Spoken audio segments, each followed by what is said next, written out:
How's it going, guys? This is Avi with AviG Locksmith. Today we're gonna program another key. You need to have two working keys, and you can program it yourself and save a lot of money. Let's start.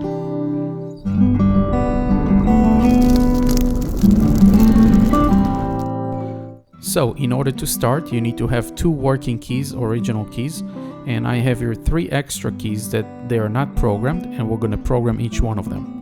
So you're going to take the original key, the first one, and you're going to put it in the ignition and turn it to on position without starting.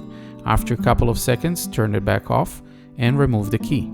Take the second original key and do the same. Turn it to on position, wait a couple of seconds, and then turn it back off and remove the key.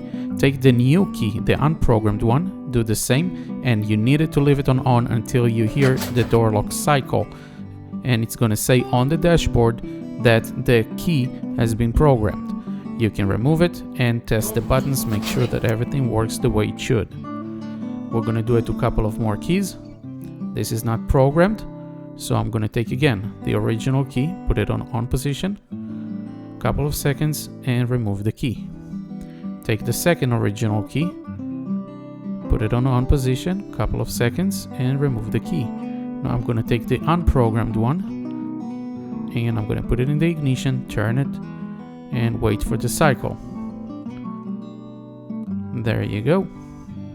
Now we have a second key, and that way you can store up to 6 keys. Let's test it. Everything works good, nice and easy.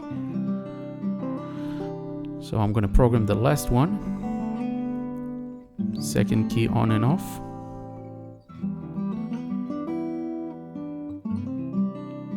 And the last key, I'm going to put it on until I hear the cycle. I can see it on the door. It locks and unlocks, and everything is good.